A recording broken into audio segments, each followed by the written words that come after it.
ปอยสุงค่ะเมื่อได้เป็นวันที่11เดือนธันวาคมที่12ปี2025เป็นวันพฤหัสในตอนในเดียวเนาะพี่น้องเฮาค่ะมารับถมด้วยข่าวงาวมื้อเหลียวในพี่น้องแห่งการแคมโบเดียค่ะนะอ้อนกันเก็บโคกเก็บของเสียก็ปอกคืนวานเกิดเมืองนอนหังไผหังมันว่าไหนค่ะเนาะในตอนในๆมีอยู่2ตอนค่ะนะจะมื้อว่ากลางวันยาวค่ะเนาะเปิ้นอ่อนกันต่อโคต่อเล่นเสียก็ปอกต่อถึงมื้อคำว่ากลางค่ำกลางคืนและจังไหนค่ะนะกูก็ค่ะอ่อนตั้งเปิ้นได้ก็เฮาคามาถ่อมด้วยในตอนในอ่อนตั้งไหนค่ะนะแค่พางอันพี่น้องเฮาคาเลยหันอยู่พ่องย่ามมื้อเหลียวในได้ก็พี่น้องเจ้าแคมโบเดียค่ะเนาะอ่านโฮปากมั่นค่ะอ่อนกันมาดีอันหลานบ้านคลองลึกนะคะเปิดตาเด้พอขึ้นวันเกิดเมืองนอนน่ะค่ะ เมื่อวันที่10เดือนธันวาคมที่12ปี2025ข้าวยาม6ค่ำเนาะ3:30นั่นในตั้งฝ่ายภูมิพลพรที่คลองลึกค่ะเลยร่วมกันตั้งซึกและตั้งเจ้าหน้าที่ฝ่ายเกี่ยวข้องค่ะเนาะก็เลยพบทบหันว่าพี่น้องคนเมืองแคมโบเดียอำนั้นก็กัมพูชาหลายปากเกาะที่ในกาดโคงเก๋อ ตั้งฝั่งอารัญประเทศใจดอนสาแก้วคาอ่อนกันต่อโคต่อเลงเจอไหนตั้งนำตั้งหลายเปิดดาเทปอขึ้นวานเกิดเมืองนอนเฮ็ดจังไหนคะอ้อพี่น้องก้นเมืองแคมโบเดียเขาลาดว่าเมื่อเหลียวในเจอเขาในก็ขีบแหนต่อโคต่อเลงปอขึ้นวานเกิดก็เปอว่าเขาไม่จ่ายเงาลายตั้งปอตอนเลียนลิ้นเฮ็ดจังไหนนั้นขนาดเนาะตั้งฝ่ายภูมิพลพรเขาในก็ออกคอสั่งว่าให้เตอเพิ่มลองเข้งแข็งลองกดทัด ละลายปื้นตีค่ะเนาะอำว่าได้เป็นเส้นตั้งคำแลนลิ้นตั้งสภาวะเปิดตาดีเฮกังลองอำทางเทิมเสียก็เป็นมาเฮ็ดจังเนี้ยโกว่ามันเตจังเตื้อเคิกต่อลองข่มลมลองลดเพของก้นหวานก้นเมืองเนี่ยค่ะเลือเสนั่นก็ไล่กับสารตั้งห้องการลงฝ่ายลองมันกึ้มหนิมเศร้าหลายปาหลายฝ่ายเฮ็ดจังไหนค่ะอ้อ ผู้สื่อข่าวในเปิ้นตีเปิ้นผ่าว่าในอิงเนอพ่องย่ามมื้อเหลียวในค่ะนะตั้งฝ่ายเมืองไทยก็เลยสั่งปิกหลานไหว้เฮ็ดไหนแลไปมีลองคอสั่งออกเบ้าปันขว้างให้มีลองออกข้าวตั้งเข้าออกตีแลนลิ้นเฮ็ดไหนน่ะนะก้วยกะว่าจังหือเกาหลีไหนตั้งฝ่ายภูมิปนพ้อนฝ่ายไทยและตั้งฝ่ายแคมโบเดียได้ก็อบโอ้กันอยู่เฮ็ดจังไหนเปิดตาให้เปิดลานเที่ยงกำนึงสีไหนให้พี่น้องคนไทยตั้งนำตั้งหลาย อันกึดข้างคำว่าอยู่ดีตั้ง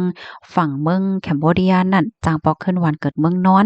ปยก็ก้นเมืองแคมโบเดียก็ให้จางปอกขึ้นเมืองแคมโบเดียว่าสังหวะเจ้านายเฮ็ดให้คะนะ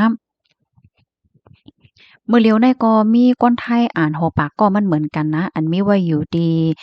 เปิ้นฮ้องว่าฮ้งจับเฮียนอันฮ้งปลดล็อกหรือออนไลน์ว่าสังว่าเฮ็ดจั่งเนี้ยที่อันเจอเขาใครปอกขึ้นเมืองนั่นค่ะน่ะย้อนเพราะว่ามันมีข่าวงาวออกมาว่าตั้งฝ่ายศึกไทยเนี่ยเพิ่นก็มีลองส่ง F16 เนี่ยค่ะนะปล่อยหมากตีอันเปิ้นฮ้องว่าตีเหรียญตีเรียนการต่อการร้องตีเฮิรนตึกตีในป้อยเป็ดว่าจังหวัดเจิ้นในเนี่ยค่ะออกก้อยกาเจอเขาก็อำจังออกข้าวตั้งเลยเหมือนกันเฮ็ดเนี่ยค่ะเมื่อเหลียวในอยู่ดีอันเป็นฝ่ายจอยเทียมก้นไทยตีนอกเมืองค่ะเนาะ IMF เนี่ยก็ลาดว่าจอมหนังดีผู้ใหญ่ก้นหลงเขาเปิ้นอบโอ้กันในปื้นตีตั้งสองฝ่ายเสียก็มีข่าวงาออกมาว่าในวันมื้อในนะวันที่11ในเนี่ยก็เปิ้นได้เปิดลานค่ะเนาะเปิดลานให้ก้นวันก้นเมืองตั้งสองฝ่ายเนี่ยจังคำเล่นลิ้นเปิดดาเด พอขึ้นวันเกิดเมืองนอนห้างไผ่มันไหนเขาตอนดาก้นไทยได้ก็เดมีปรับค่าเมืองก็ยาวมีก็ยาวอ่ะก็คำเล่นลิ้นมาไล่ในเขาก้อยกาเปิ้นก็เตทัดด้วยดีๆแทงกำนึงซึ่งในนั้นขนาดเนาะข้อมูลตอนในก็ค่ะเลยไปมาที่ห้องการข่าวมติชนออกไว้นะคะอ้อเงาลายใดมันเป็นเฮ็ดไหนยอค่ะนะพี่น้องเฮาค่ะมังก้นเนี่ยก็ใกล้ว่าการเมืองก็การเมืองก้อยเกี่ยวข้องตั้งก้นเมืองโยสังโยเฮ็ดจังเนี้ยเนาะเพราะว่าเฮาค่ะมาโดยในตอนในใดก็ พี่น้องคนเมืองแคมโบเดียได้ก็ไหลปอกขึ้นเมืองกันยาวจังไหนนะกำได้มาด้วยแทงตอนหนึ่งค่ะแทงตอนหนึ่งแน่เป็นตอนหัวค่ำต่อพอถึงมือคำว่ากลางค่ำแน่เนี่ยก็แน่เป็นทรายเสียก็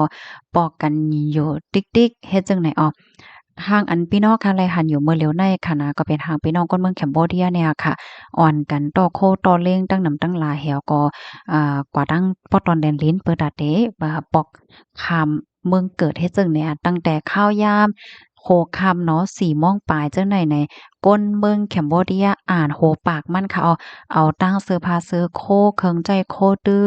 เหี่ยวแลอ่อนกันกว่าไปดีเรียนลิ้นเปิดดัดเอบอกขึ้นเมืองอยู่คือๆใหญ่ๆเป็นซ้ายเป็นซ้ายเฮ็ดจังเนี่ยอันที่พี่น้องค่ะหันอยู่ในได้ก็เป็นที่หิ้มห้อมเหรียญลิ้นตีวานคลองลึกเจอเว้งอารันประเทศเจดอนสาแก้ว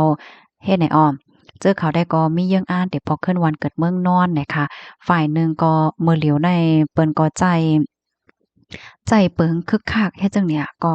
ให้กวนวันกวนเมืองได้พอขึ้นวันเกิดเมืองนอนเฮ็ดไหนค่ะค่ะอันนี้เป็นรองตรงหนึ่งในวันที่10ในค่ะนะตอนด่างเงาลายรอง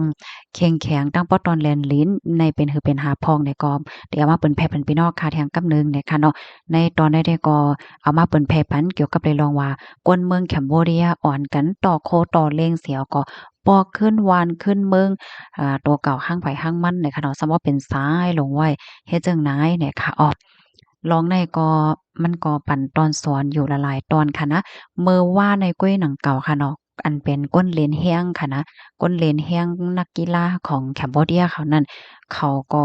พอมาถึงที่เมืองไทยแล้วนะเปิดมาโฮมเลนแฮ้งซีเกมที่อันจัดเฮ็ดที่เมืองไทยแน่อันนี้ก็อิงเหนือเงาลายปังตึกวงกลาง2จึงเมืองในมันเตอแฮงมาเฮ็ดจังได๋เฮแลเจอเขาเนี่ยก็